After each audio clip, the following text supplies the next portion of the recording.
We're just going to wait a moment while everybody joins us.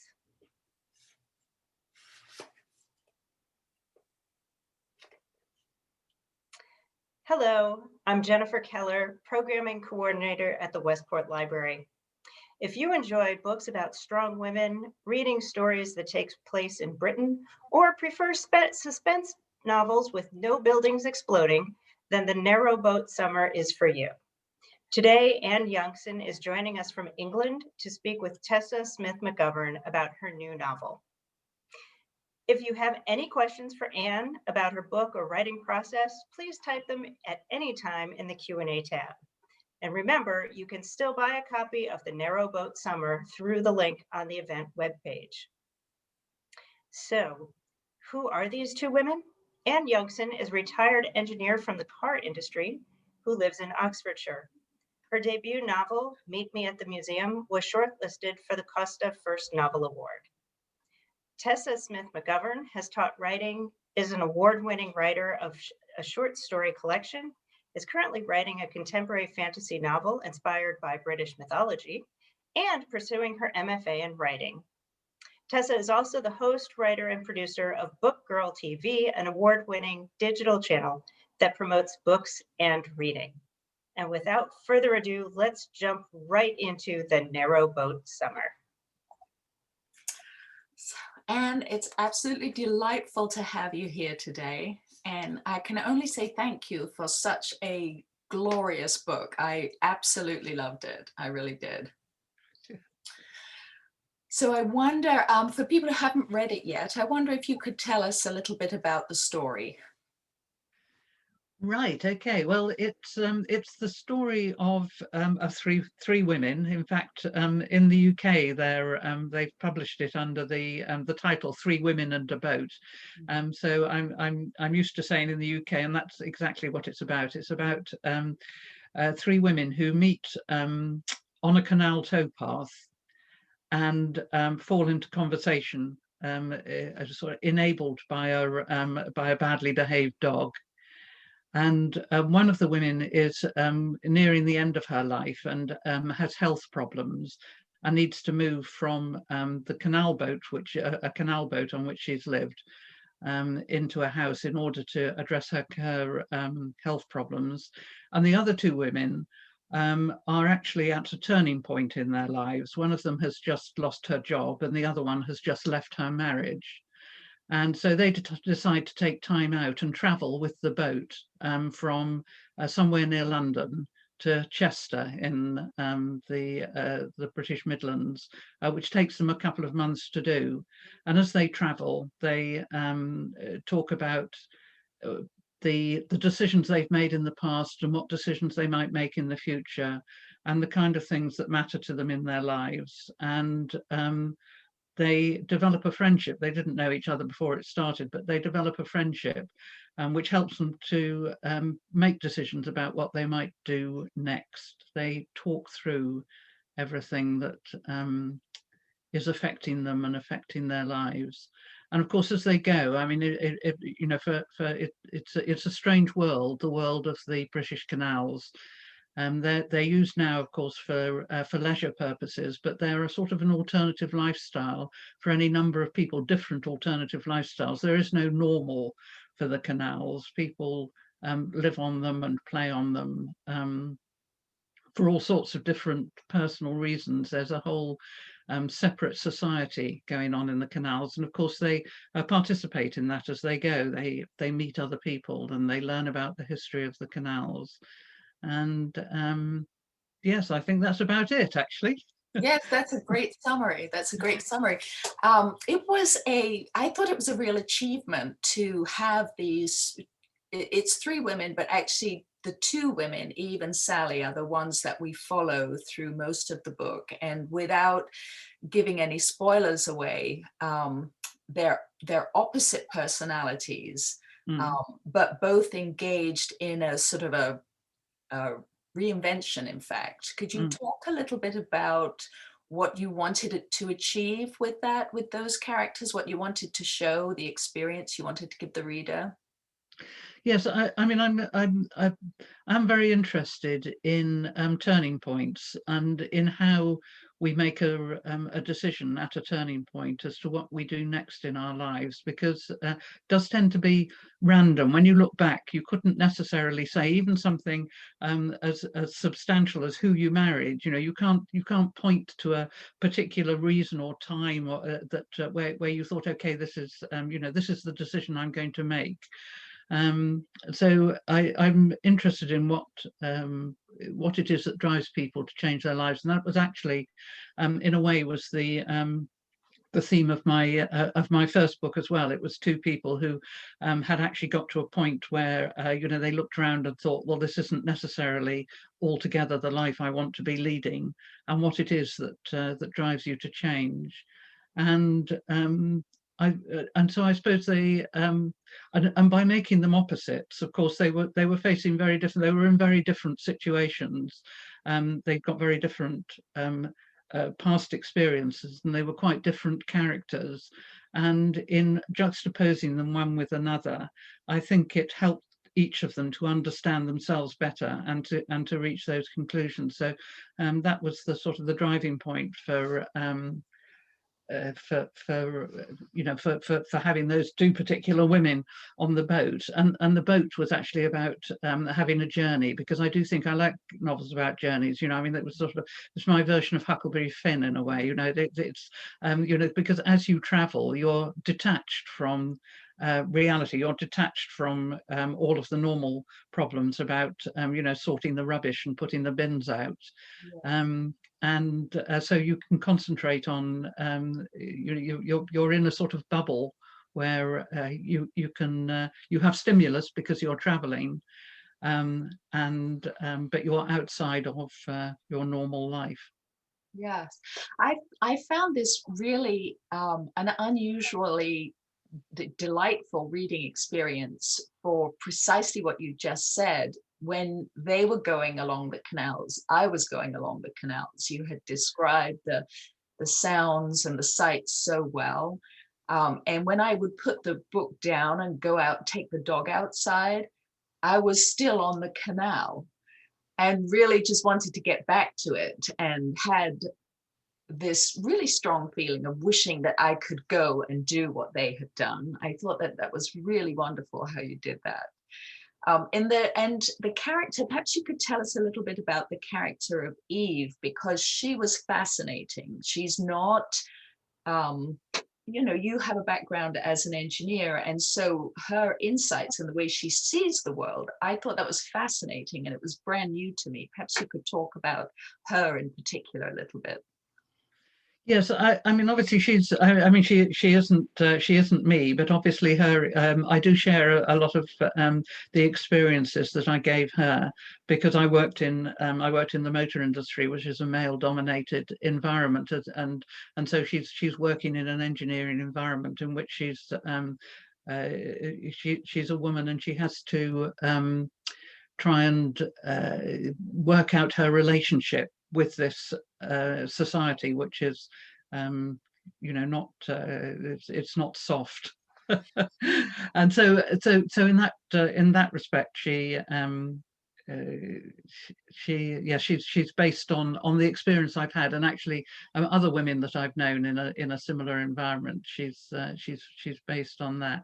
And there is something I discovered this when I took early retirement from the motor industry, and it was only at that, and I then did a couple of other jobs where I was working mainly with women, and it was only then really that I began to understand what it was that I'd missed in my working environment as a result of working with men, which I loved. I mean, they were the job was interesting, they were interesting, it was stimulating, it was challenging and competitive, and I loved all of that. But only when I started working with women did I understand how important it can be to have somebody with enough sympathy, and with enough sympathy for your point of view to enable you to be open and honest and talk about yourself in a way I don't think I would ever have done with my colleagues at work. And so I wanted Eve to experience that through her relationship with Sally on the boat, and also with Anastasia, the boat owner. I wanted her to suddenly wake up to the fact that there was a life outside the one that she'd been leading before. Yeah, that makes perfect sense. So it would be good, once people have read the book, to come back and just listen to what you just said again, because it wasn't immediately apparent, but that makes perfect sense. Yeah. That's so interesting. And then the so Sally's character was also opposite, but very interesting and something of a surprise. It didn't go the direction I thought that it was going to go. So without giving away spoilers, can you talk about, did you have to do research into what it would be like to be a stay-at-home who then went, when her kids grew up, this was Sally, when her kids left home, she continued looking after other people's kids. Did you have to sort of research into that and what that might be like? Not really, no, because you see, with my age group, most of the mother, when I had my children, I went straight back to work. I worked all the way, all the way through. But most of my friends with young children didn't. In those days, people didn't necessarily. It wasn't automatic. It was the exception rather than the rule to go back to work. There wasn't the childcare available. There weren't the jobs available. And so Sally is a representation, I suppose, of all of the women that I've known who haven't necessarily, who have allowed themselves to get bogged down into a life which definitely didn't represent everything that they were capable of. It wasn't as good a life as the one that they deserved. Right. Yeah. Right. And also I suppose the culture at that time was very much for male domination and women to be submissive and to sort of lose themselves in that caretaking role. Yes, yes. Not to diminish the caretaking role, because it's of equal value to going out and earning a living. It's just not necessarily what everybody. It would not have suited me, and I think there are a lot of women whom it didn't suit, but who really had no option. But it was interesting what you said actually about Sally not necessarily developing the way you thought, because she didn't quite develop the way I thought either. as I wrote, she became I began to realize I sort of I start with a sort of an idea of the type of character and the situation, and then as I write, they reveal themselves, and she definitely has great sort of strength and depth, which and so no spoilers, but where the decisions she ended up taking were not the ones that when I started writing I thought I expected her to take. Oh, me too. Me too. Yeah. So that makes perfect sense. And yet the decisions she did make showed a real depth and also a real freshness of character. I thought it made it really fresh and interesting. Yeah. And I think that in some ways it might be a little uncomfortable when we compare ourselves to these, because I think that's unavoidable. I would look at Eve and I would be so impressed by, she's obviously very smart and she has a number of really interesting strategies that she uses. And I made a special note of this. I think it was page 159, where she talks about the theory of innovation, which I just thought was absolutely fascinating and really relates to today. I found that when you wrote about that theory of innovation, it was directly helpful to me. As we come out of this pandemic and there's so much that's unknown, you're talking about the border between chaos and order. Yeah.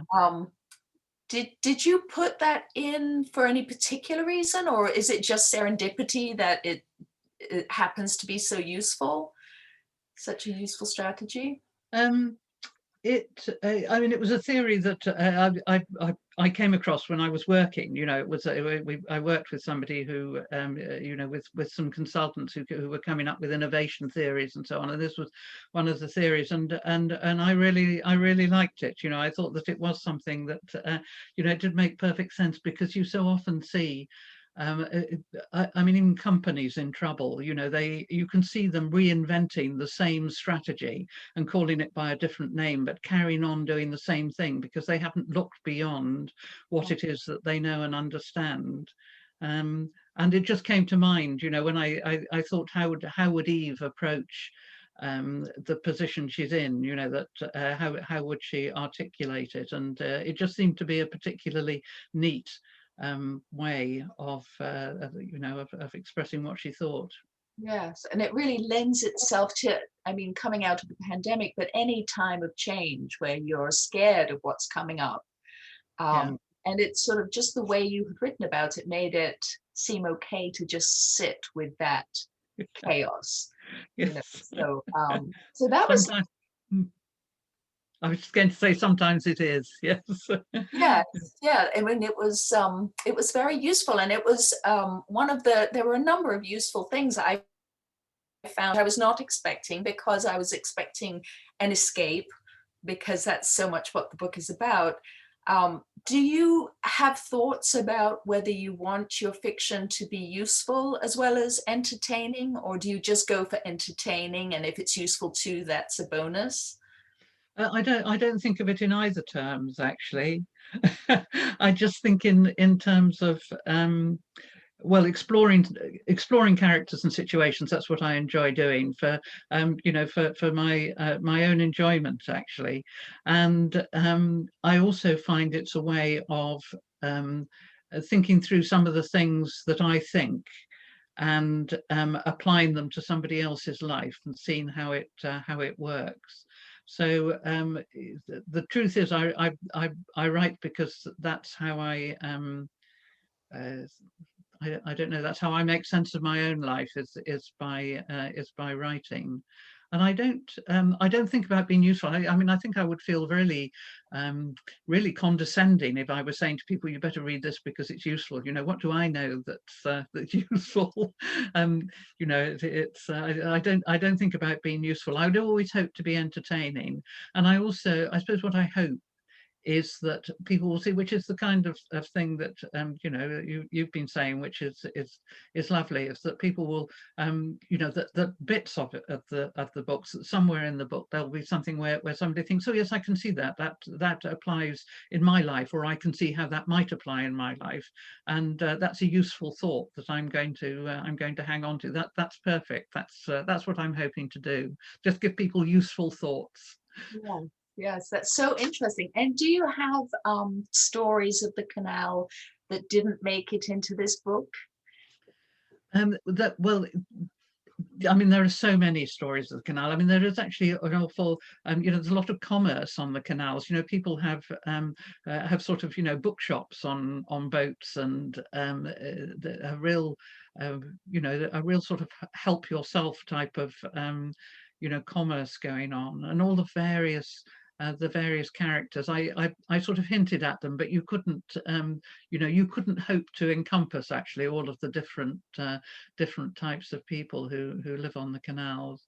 And the stories, I just put in two of the stories that Billy the storyteller tells, two stories about the canals. I could have gone on with those forever, and actually I did have to one of them, it was almost a novel in itself. I had to cut it right back because I got so carried away with the stories of the people who built the canals, and some of the history, because there's quite nowadays it sounds wonderful. You're telling me that you read the book and you want to be on the canal, and I feel the same actually. I often, a lot of the time I want to be on the canal, but in the early days it was quite dark. It was quite it was quite a grim place to be. So that would be the Industrial Revolution, when people. Yeah. Yes, I mean the way that they were built, obviously they used, it was a lot of hard labour used to build them, and then it was you know, the people who operated the boats had to work extremely hard to earn a living. It was a hard way to earn a living, actually. It was a hard life, and people lived on the boats. You know, the whole families lived on the boats, so the children never went to school.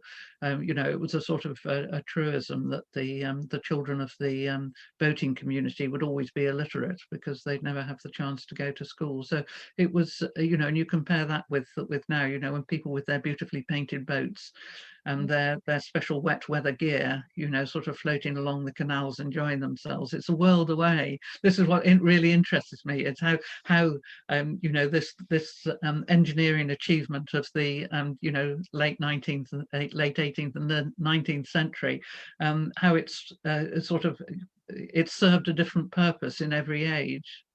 Yes, and the difference that it made in people's lives, I wasn't clear about. I love the overview from the Roman roads right the way up to the Industrial Revolution, and then what difference that made in people's lives. You wouldn't Yes. necessarily think that, with as far as products go, and you know, knives and forks you mentioned, and plates, how people then could get cost effective. They could actually, but if they broke a plate, they could get a replacement.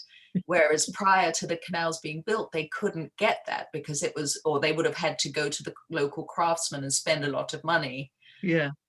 Just the effects on commerce. Yeah. Yeah, prior. And how long were the canals the primary route of transportation before the trains came in? Well, I mean, they overlap the early days of the late days of the canals and the early days of the. I think they were still building canals when they were building railways, so they did overlap. But I should think that probably it. I mean, they kept on being used for commercial transport up until the 1950s, 1960s. But probably by the end of the 19th century, they'd pretty well had their day. And I love the way that Eve looked at the whole country with those different tributaries, you know, the Roman roads and then the canals and then the trains and then the motorways, and speculated what would happen if we no longer needed motorways for travel. Yeah, yeah. But I often think like that. Don't you think like that when you drive? Because in actual fact, the verges of you know, the main highway to the freeways, do you call them in America? They're a haven for wildlife because nobody ever walks on them, and which is a bit like the canals. You know, the canals go through the middle of countryside, and so they're a haven for wildlife. And if you could just walk down you know, if there were no cars and you could walk down the middle of a motorway, you'd probably think this is beautiful. Right, if you didn't have to deal with all those cars whipping about. Yes. Yes, and then Yeah. your speculation also included the possibility for, I don't know, Jetsons plane type personal travel or something where we didn't need the motorway. I just found this fascinating, how Eve looked at the world. My husband is an engineer, and he's a civil engineer, and I've never understood how his mind works. So to read your book and to see her thinking was really fascinating. Yeah. Really fascinating. Yeah. I suppose in lockdown, actually, with the pandemic, of course, we've had a bit of a sort of flavour of what it might be like without, you know, a different type of life where we didn't travel. You know, we couldn't travel, and yeah, so yeah, different way of life. Yes, yeah, no, it was fascinating. And what about safety on the canals? Because I can imagine this book is potentially going to make people want to go on holiday on the canals. So in Birmingham, in this book, there was a scene where it was a little dodgy. Is safety ever a concern or not? Well, not hugely, no. I mean, I spoke to my sister. I mean, I told you before that my sister lived on the canal. She and her husband had a boat, and they, you know, they sold their house and bought a boat, and then just floated around the canals for quite a number of years. And I asked her about whether Birmingham was safe, and she said she thought it was, but actually there's a lot of blogging goes on around the canal, and vlogging. You know, you can have there's a lot of people who post videos of themselves and their travels on the canals, which was extremely useful because, of course, it meant I didn't have to travel the whole distance. And they, you know, if you listen to them, they're saying there are certain areas where you'd be a bit foolish. And actually, my sister did admit that, you know, a couple of times they had the ropes untied in the middle of the night, you know, when they you know, it's so petty vandalism really goes on, but most of the time it's absolutely it's a pretty benign environment. In fact, you know, it's a very friendly environment. You know, people would always rush to help you if you had any problems, always ready with advice. Yes, I think that came across really beautifully too. It was a lovely environment for so many different reasons. The scenery, the meditative quality of taking the boat, the narrowboat down the canal, and the locks. And you know, there were times when I made the note in the book, you know, it was like poetry in motion. It was just like, it was really.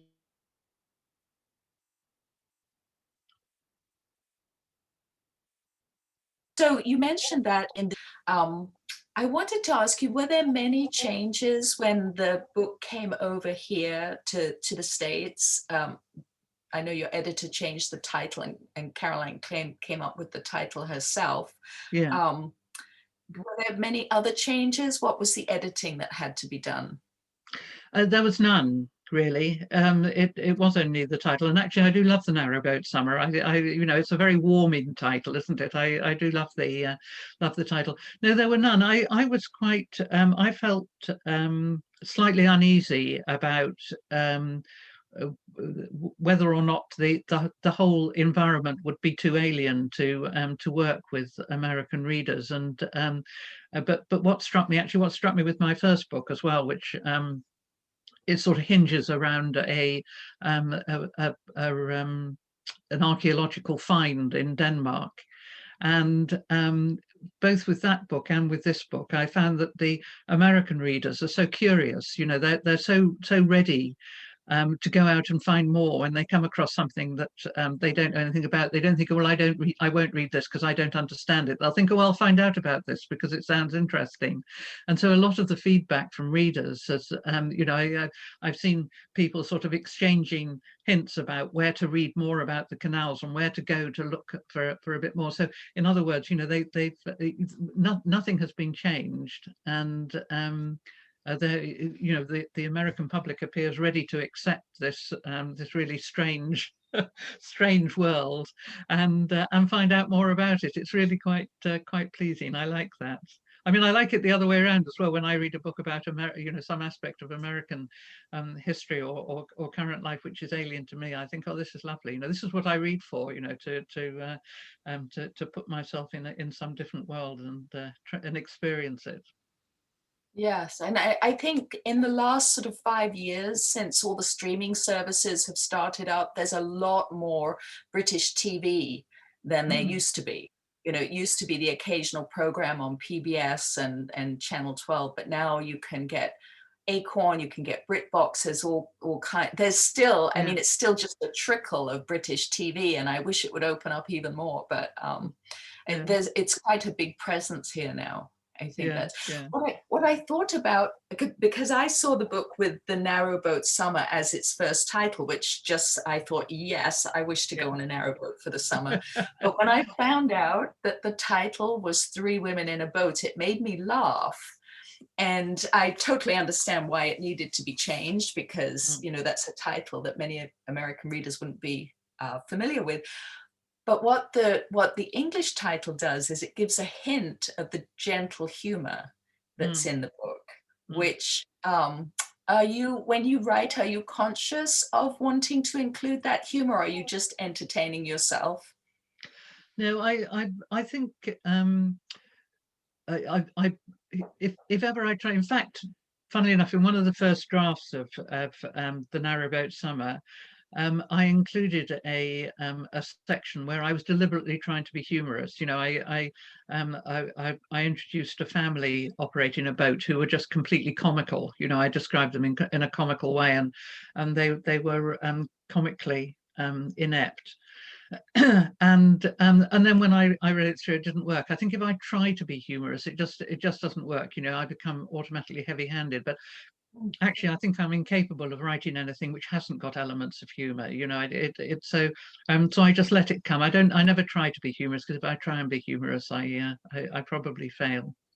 And was it the same then? Was it the same approach to these two? Sally and Eve both have such self-awareness, and there's such wisdom very often in their thoughts. Their interior monologue is just, I mean, really compelling. I underlined so many of their thoughts. Is that something that just popped onto the page, or were you conscious of wanting to communicate that, their wisdom? No, I think again, like my first book, I think I think that's what I'm doing actually. Is I'm you know, having started late, I'm just sort of, you know, mining my store of I don't know whether it's wisdom or just things that I've thought, or things I've seen, or things I've realized, you know, through a relatively long life, and I'm just you know, enjoying putting it down on the page. Well, the thought processes were, I thought, in places were a revelation, you know, where there would be a very self-aware thought followed by an adaptation because of that thought. And it was almost like a little bit of cognitive behavioral therapy. As I was reading along, I was like, oh, that's a good idea. Yep, that's a good response. So it was delightful. And so the theme, I mean, maybe we don't want to talk about the theme. Maybe we should let readers get their own idea of the theme. Did you have you know, it ties in so beautifully, the arc of your two characters with the setting, and that the canals were really about reinvention. Was that just serendipity, or was it a conscious sort of choice, you know, as reinvention on the canals and also in the characters?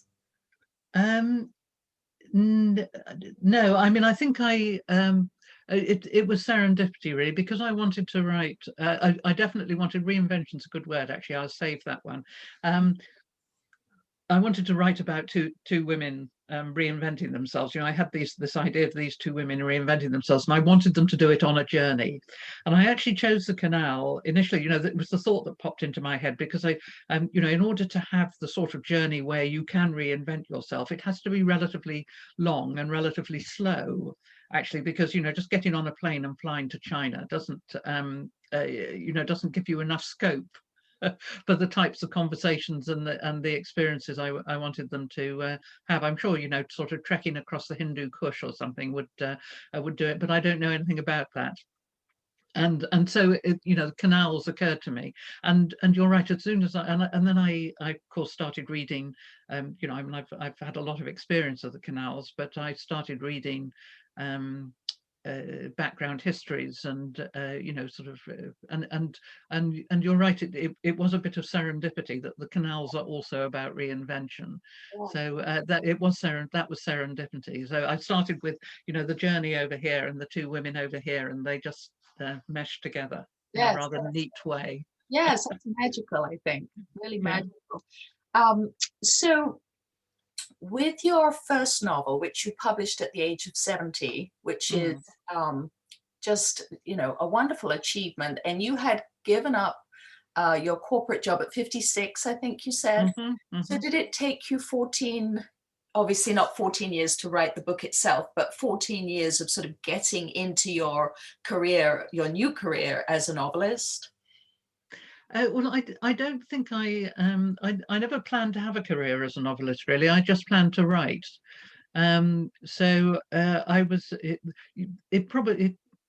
probably need not have taken me 14 years. You know, I started doing lots of courses, meeting people, you know, finding things that stimulated me, you know, writing, and then writing some more, and then writing some more, and then reading a lot, and all the time feeling as if I was getting better at the craft.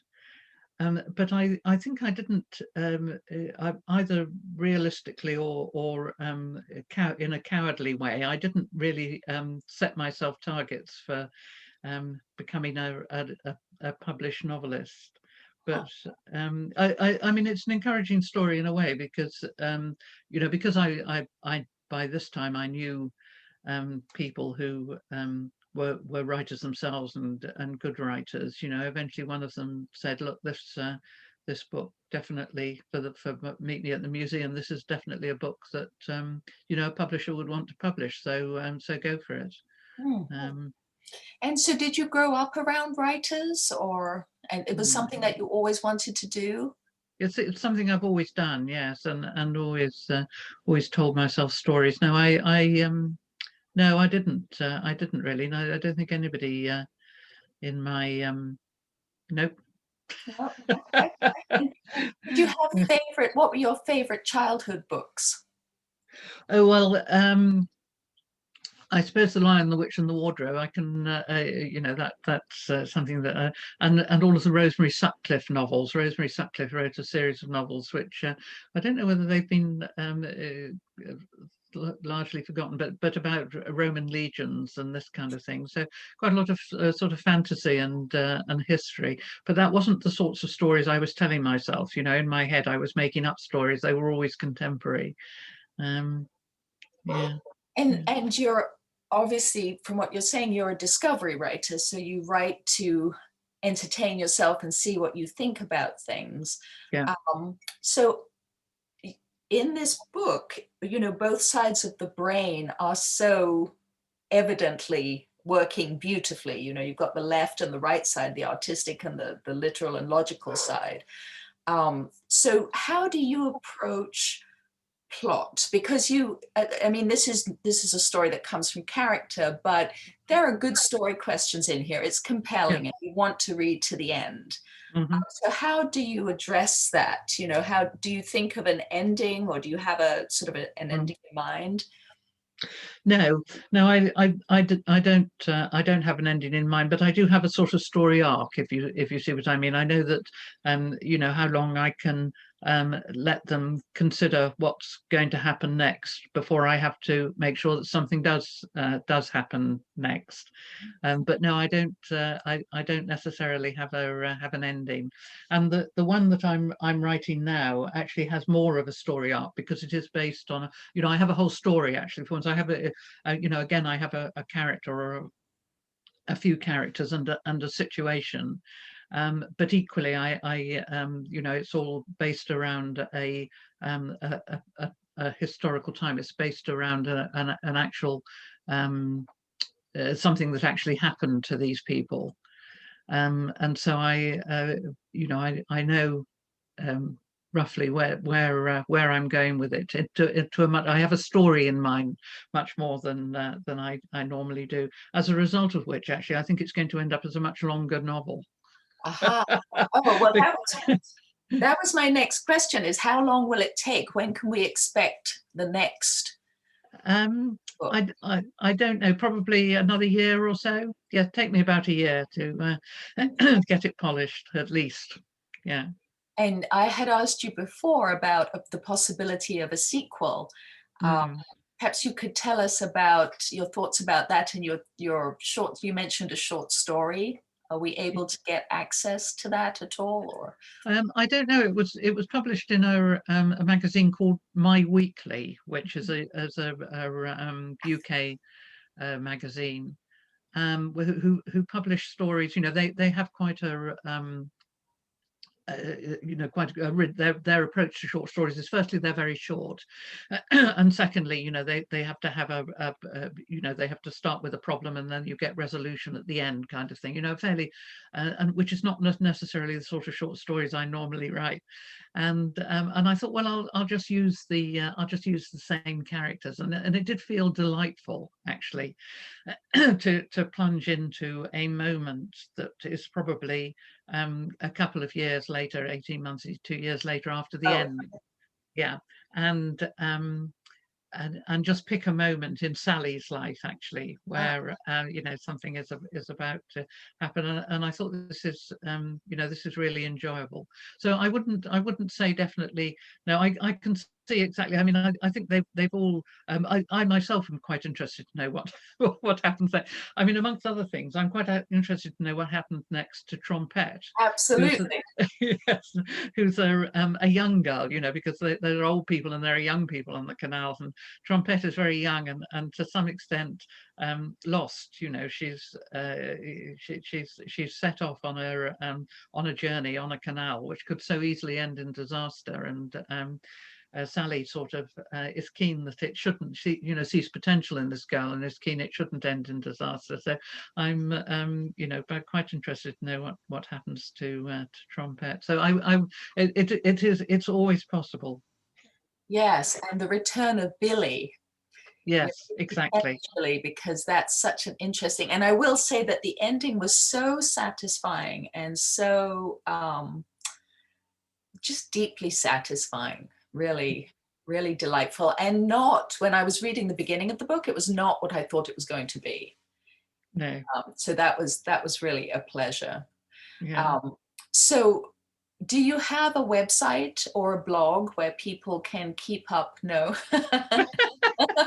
No, I'm afraid. You see, this is you know, this is the thing about being a bit older. I've never really engaged with social media, and I could start, but I just think it would just distract me. I'd rather be writing.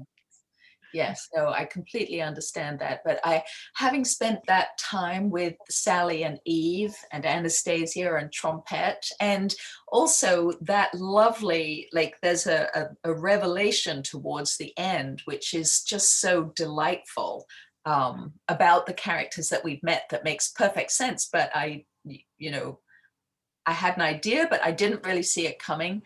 And I just really want to go back to that world, but I'll have to find my weekly short story. Yeah. And see. Yeah, yeah. So who do you like to read yourself? Well, I read so much.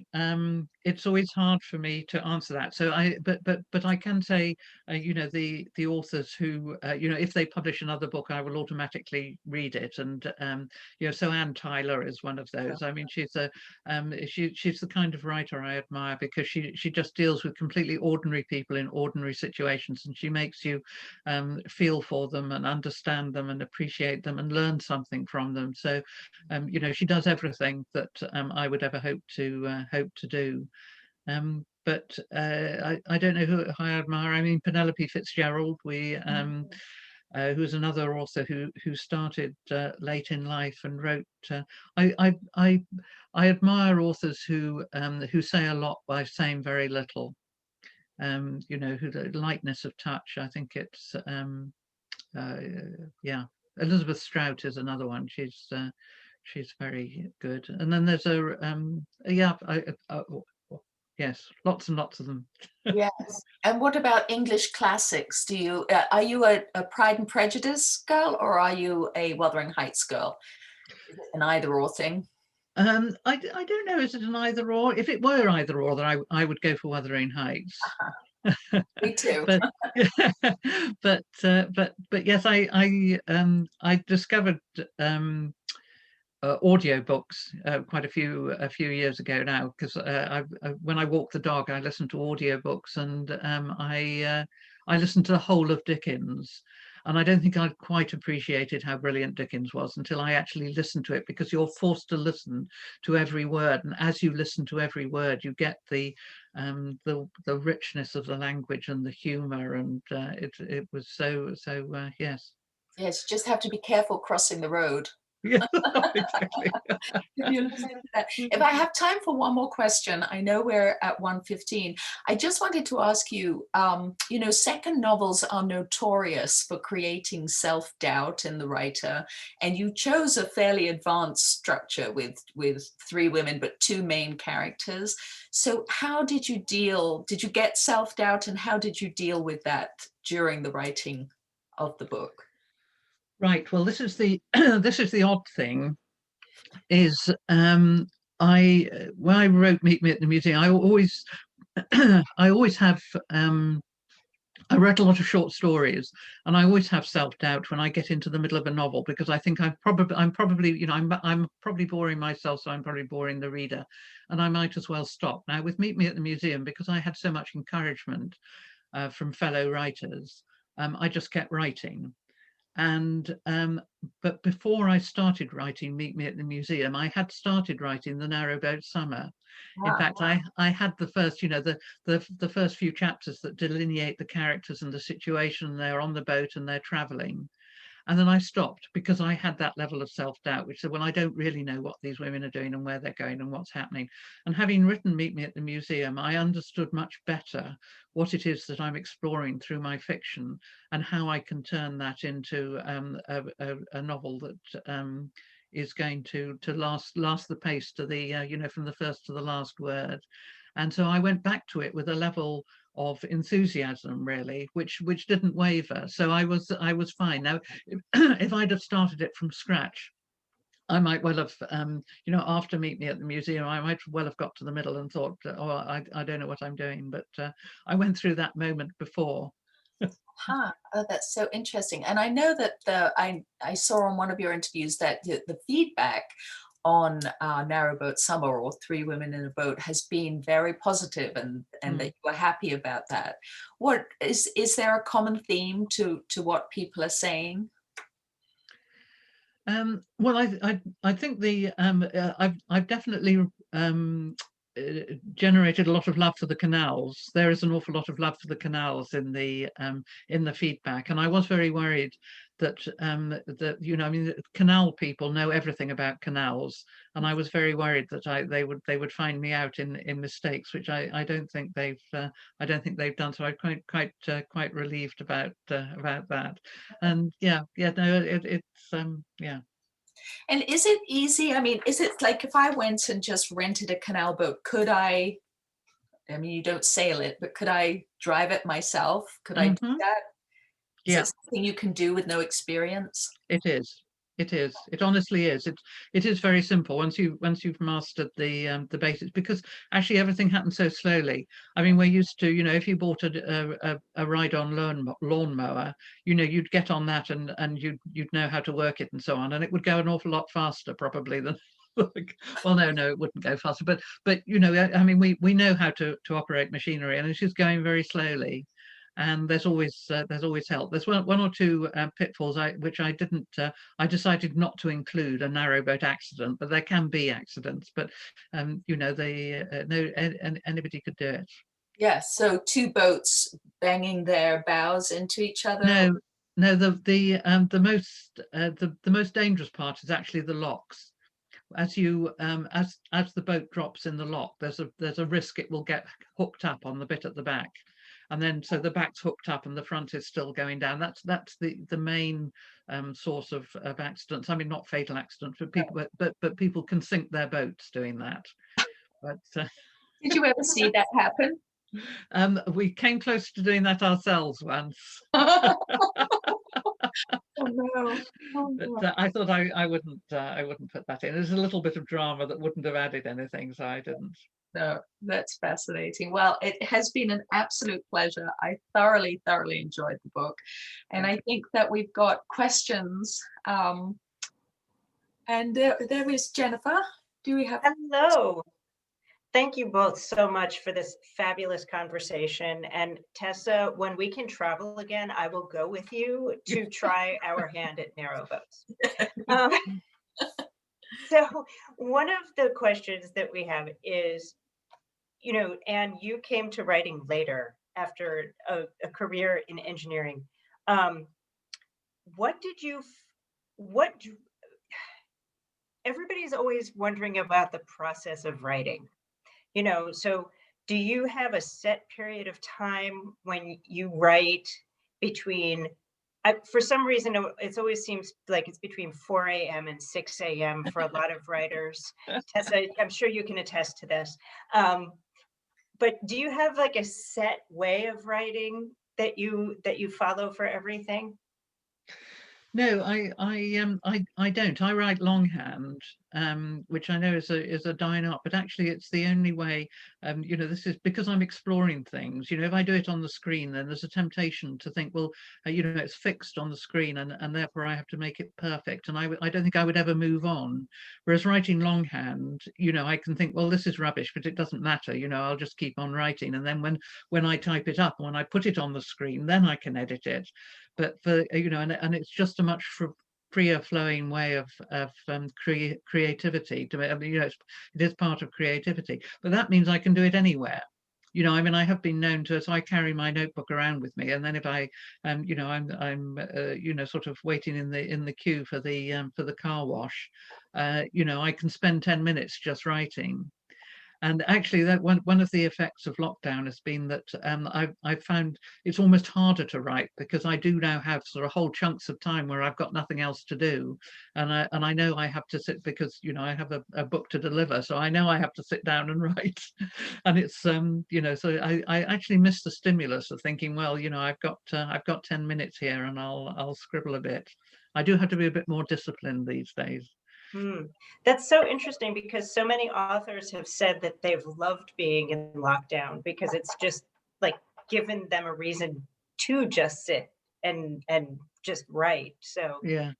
It's interesting how some people have reacted so differently to not having that kind of stimulus. So fabulous. And I do have one other comment from one of our readers in the audience who just wanted to thank you for this delicious book, in her words, and thank you for giving us such wonderful characters to read about, and such an adventure during this time when we're all stuck at home. So thank you so much. That's actually all the questions we have. Tessa, do you have anything else you'd like to ask or say to the audience at this point? I would love to say to Anne, just one more story, just a short one. It could be very, very short. And if I'll put it up online for you, wherever you want it to go. But there's just, I really don't remember when I last had that urge to just want to read more and to have more of it. So if you do write something, let us know. Okay. I'll give you first refusal. Yes, and we'll put it up, we'll do whatever has to be done, whatever you want to have done. It would be a treat. Yeah. Oh my goodness, that would be great, because I too wonder what happens to everybody after this story. So thank you so much.